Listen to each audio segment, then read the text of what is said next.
The sixth goal is an equitable distribution of income. So we're looking at the comparison between the rich and the poor. And so how do we measure an equitable distribution of income? We use what is called the Gini coefficient. And we'll look at how you calculate the Gini coefficient in just a moment.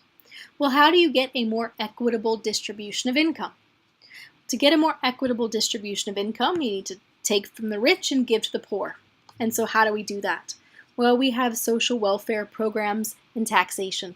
So for example, in Canada, we pay more taxes, and that money can be used for transfer payments. So transfer payments are where the government pays you. So you might receive subsidies for childcare, for your kids to take sports. You might receive a welfare check. Those are transfer payments. The government pays you. Employment insurance is a transfer payment. And so is disability payments like AISH. And so the idea is that we are providing money for those who can't provide for themselves, so that those who are poor are not as poor. And that money comes from taxation. Now, equitable distribution of income comes from the idea, so we'll look at a statement here from Karl Marx. And Karl Marx is the father of communism, and he's famous for saying, from each according to his ability, to each according to his need. So the idea behind communism and the idea of Karl Marx is to have an equitable distribution of income. That is, we take from people based on them doing what they can, and we give to people based on what they need, so that everybody has what they need. Now, that would be a perfectly equitable distribution of income. Everybody has the same amount. In a competitive economy, like we have in Canada or the US, we don't have a purely equitable distribution of income. Well, why would we not do that? Well, if you think about it, what if in this class we took everyone who got 100% on assignments and we docked you 20%, and then everybody who got a 30% on an assignment, we add 20%, so that everyone's grades are closer together. Well, what impact might this have on your work on the next assignment? Well, you might not work as hard, right? Why would you need to? Because if you're the 30%, you're going to get the free extra 20. So as an economy, we struggle to define how much equitable distribution of income is adequate. Should we have more? Should we have less? And when we look at countries like Finland, for example, Finland has more of an equitable distribution of income than Canada. Finland this year is testing out a new program where those who receive employment insurance, so you've been laid off, the government gives you some funds to get by while you look for work. In places like Canada, when you find a job again, you no longer receive your employment insurance. That check ends. And so there's some concern that the employment insurance creates a disincentive for you to look for a job, right? You might as well wait for a better job because you're getting this check from the government in the interim. Well, to fix that, what Finland is trying out is that once you get your job, you will still get your employment insurance check. So there's no disincentive for going back to work. In fact, if you can find a job, you'll get both the employment insurance check and your new income. When we look at the goal of equitable distribution of income, we have to look at the impact it has on productivity and innovation, and we also have to look at the ability to look after those who can't look after themselves. So let's look at how we would measure income equality. So this graph is what is called a Lorenz curve. It's a graphical representation of income equality. So notice here on the horizontal you have the percentage of the population, and here on the vertical you have the percentage of income. if you have perfect equality, then everybody makes the same amount of money. So 20% of the population has 20% of the income. 40% of the population has 40% of the income. 70% of the population has 70% of the income. So this 45-degree line shows us perfect equality. 100 people, everybody gets an equal amount, so they each get 1%. In comparison, what if we had perfect inequality? That is, everyone had nothing, and one person had it all. In which case, 30% of the population has 0, 60% has 0, 80% has 0, and that very last person has all the money. So perfect inequality, the other extreme, is shown here as this horizontal line across the axes, and then straight up at the end. So we could actually graph the Lorenz curve for a country, and we could then determine whether we were closer to perfect equality or closer to perfect inequality. So you can see here's a graph of the Lorenz curve here, and we could look at which is bigger, space A, the distance between perfect equality and the curve, or space B, between the Lorenz curve and perfect inequality. So where do we stand? Where does Canada stand? Could we create a Lorenz curve for Canada? Well, if we look at data for Canada, we can break the population into quintiles, or 20%. And so what you see here is the poorest 20% of the population has 4.8% of the income. The richest 20% has almost half of the income at 44.3%. In fact, if we look in Canada, the top CEOs earn 193 times what the average Canadian worker makes. Okay, so how can we represent this on a Lorenz curve? So here we have data. Here's the percentage of income that we just saw on that pie chart, and we can take that information and we can turn it into a Lorenz curve. Okay, so let's give that a try. So what I'm going to do is I'm going to create an empty sheet here.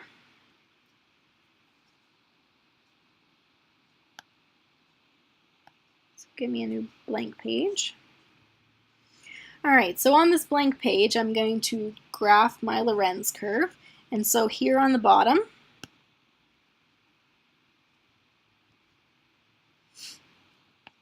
is the percent of the population. And on the vertical,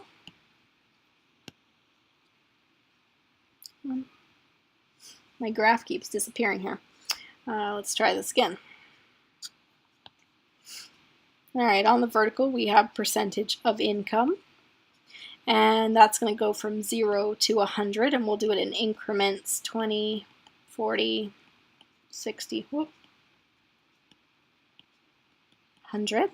And percentage of the population, same thing, we're going to do it in increments, so 20, 40, 60, 80, 100. Okay. And on this graph, we can draw our two extremes. So perfect equality should be a 45-degree line. And let's write that, perfect equality. On the horizontal line, we have perfect inequality. Well, if we look at the numbers for 2011 for Canada, we see that the poorest 20% have 4.8% of the income. So the first 20% of the population has 4.8% of the income. The next 20% of the population has 10.6%. So if we add 4.8 and 10.6, we find that 40% of the population has 15.4% of the income.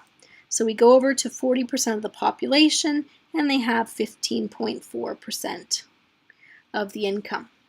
To figure out 60% of the population, we take the 4.8, we add the 10.6, and we also add the third quintile, which was 16.3. When you add those together, you get 31.7%. So 60% of the population has 31.7% of the income. To find 80% of the population, we take that first quintile, the second quintile, the third quintile, and we add the fourth quintile, which was 24.1%. We add all those together, and we get 55.8. So 80% of the population has 55.8. To find 100% of the population, you could add all the numbers together. It should always be 100% of the income. So you can see here, we've graphed the Lorenz curve for Canada for the 2011 data. Now on the assignment that you're going to work on, you're going to graph more current data. But in this graph, we can then see, is this Lorenz curve closer to equality or inequality? What we really want to do is know who has greater equality, Canada or the US. So we could take that same data for the US and we could plot their Lorenz curve. So the question is, are they between perfect equality in our Lorenz curve, that is, they have greater equality than we do, or is their Lorenz curve out here, that is, they are closer to inequality than we do, so we have greater equality. So in the assignment, what you're going to do is you're going to graph the Lorenz curve for Canada and for the US, and you're going to compare. You can also check out a video on how to graph Lorenz curves using Excel, and you'll find that on Blackboard. Well, the problem with Lorenz curves is that if I want to compare multiple countries, I would have to draw that Lorenz curve graph for every single country, and those graphs would get really busy, lots of lines crossing and hard to see. So what we do is we take those graphs and we turn them into a number called the Gini coefficient. The Gini coefficient helps us to measure income inequality. So what we need to know is we need to know what the two extremes are. What is the Gini coefficient if you have equality? What is the Gini coefficient if one person has all the money and everybody else has nothing? So then we can compare the numbers and we can see who's got greater equality between countries.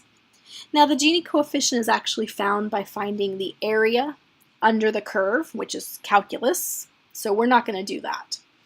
But we want to get an idea of the extremes.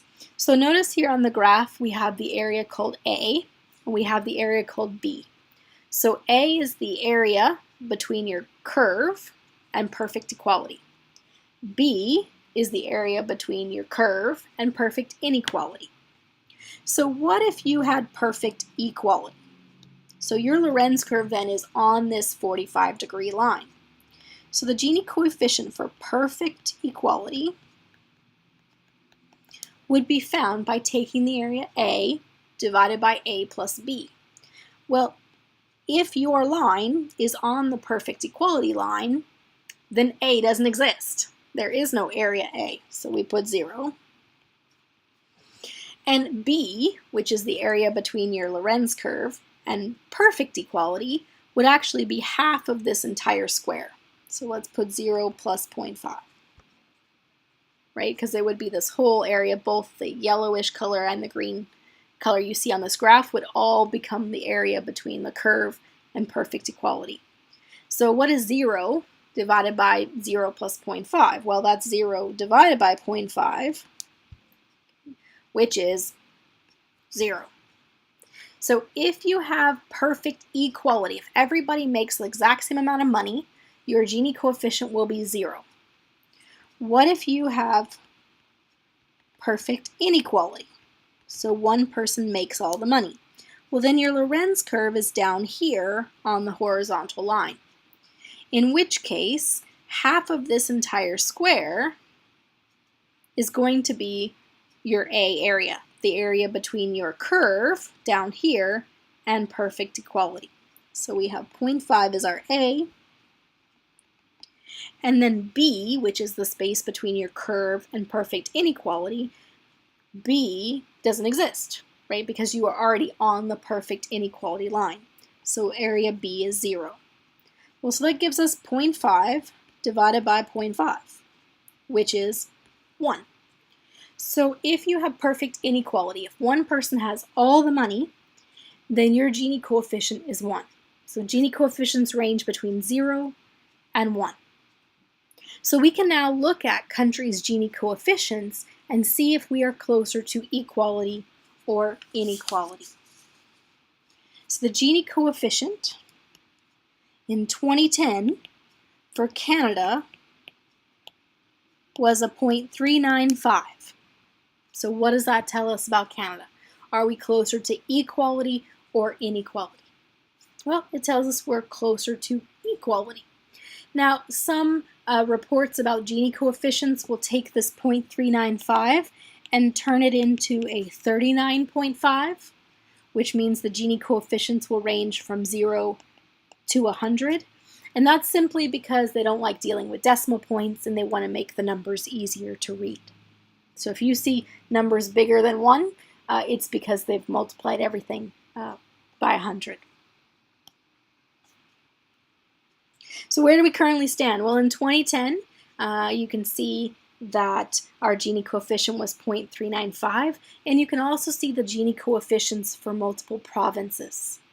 Gini coefficients don't change a lot from year to year, so it's okay to look at slightly older data when it comes to the Gini coefficient because they don't drastically change. So the question is which province in Canada has the greatest equality? Well, that would be the lower number, Prince Edward Island.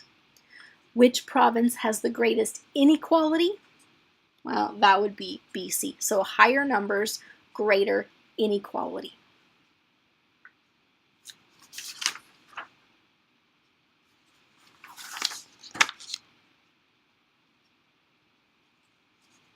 Alright, so we seem to be missing a little graph here, but we'll get this to pop up.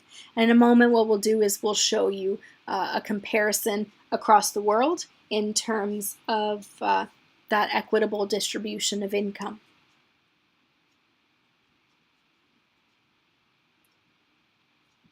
Let's just slide through here. These are the slides we've gone through in our previous videos.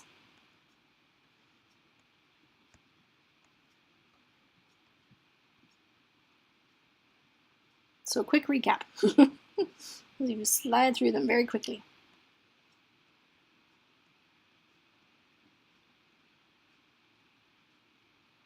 All right, there we go. So what we see here is as you get more towards the red colors, like South Africa, for example, greater inequality. Lower numbers is greater equality. So purples tend to be more inequality, green, light green, greater equality. So what you're going to do is you're going to work through an assignment where you're going to go find the Gini coefficient for Canada, for the US, more current data than this, and compare. You're also going to create a Lorenz curve for both countries and see if that aligns with the Gini coefficients and the information you found.